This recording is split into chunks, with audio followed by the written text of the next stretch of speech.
Friends எல்லோரும் நல்லா இருக்கீங்களா? இன்றைக்கி நம்ம தக்காளி சாதம் தாங்க செய்ய போகிறோம். அதுக்கு நான் இன்றைக்கி 1.25 டம்ளர் அரிசி எடுத்து ஊற வச்சுட்டேன். அரை மணி நேரம் ஆகிடுச்சு. இஞ்சி பூண்டு அரைச்சி வச்சுருக்கேன்.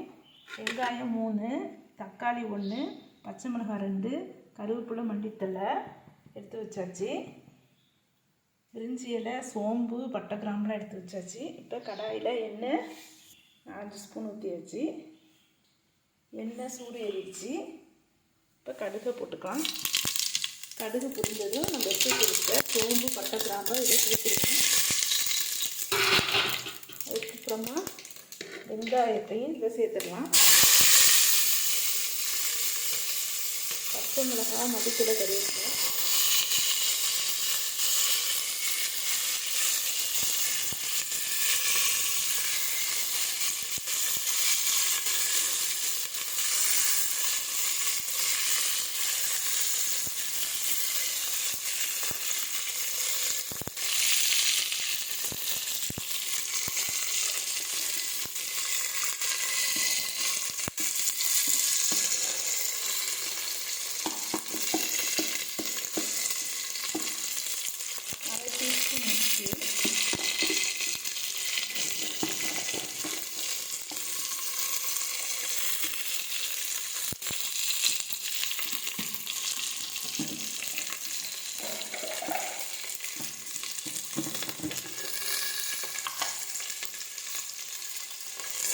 கொண்ட அரை டீஸ்பூன் மஞ்சள் தூள்.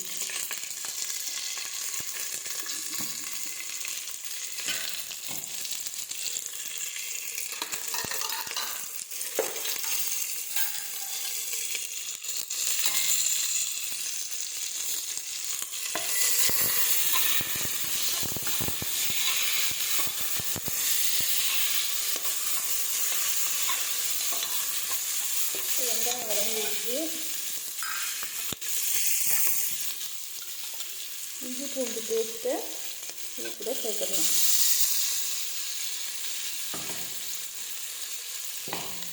எடுத்து வச்சுருக்க தக்காளியும்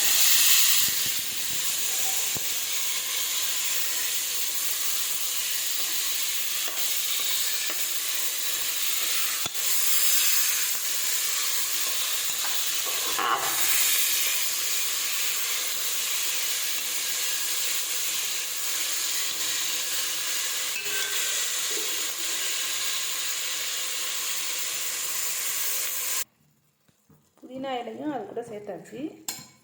அதையும் சேர்த்து நல்லா அரைக்கிறோம்.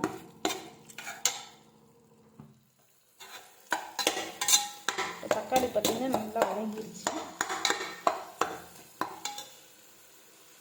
இப்போ மிளகாய்த்தூள் 1 டீஸ்பூன் போட்டுக்கலாம்.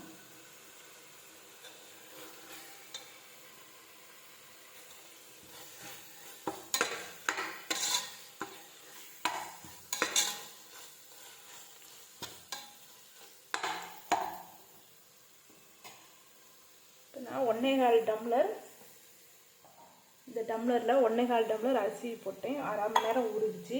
1.25 டம்ளருக்கு 3.5 கிளாஸ் தண்ணி எடுத்து வச்சுருக்கேன். அந்த தண்ணியை இதில் சேர்த்துடலாம்.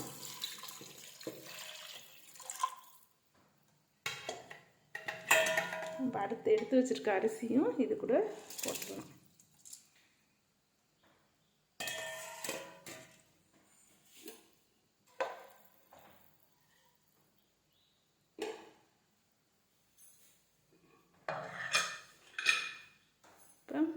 மூடி வச்சிடலாம். 3 விசில் வரட்டும். 3 விசில் வந்ததுக்கப்புறம் ஓப்பன் பண்ணிக்கலாம்.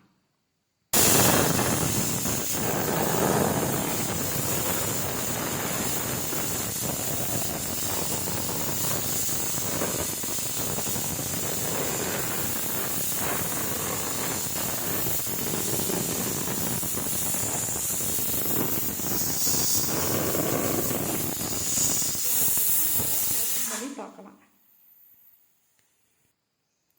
இப்போ விசில் போயிடுச்சு.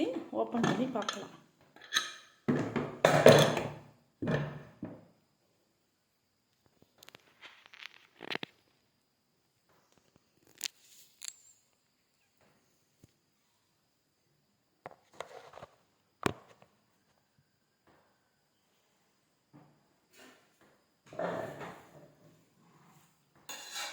வந்துருச்சு.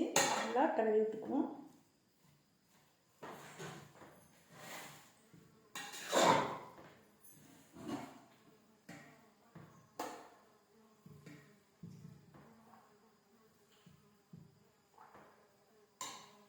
இப்போ தக்காளி சாதம் ரெடி ஆகிடுச்சு ஃப்ரெண்ட்ஸ்.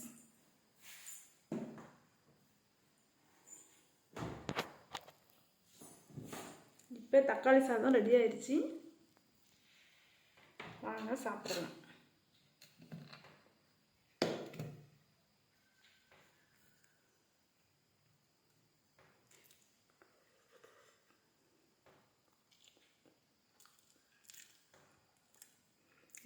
எல்லாமே கரெக்டாக இருக்குது ஃப்ரெண்ட்ஸ். இந்த வீடியோ உங்களுக்கு பிடிச்சிருந்தா லைக் பண்ணுங்கள், ஷேர் பண்ணுங்கள், சப்ஸ்கிரைப் பண்ணுங்கள்.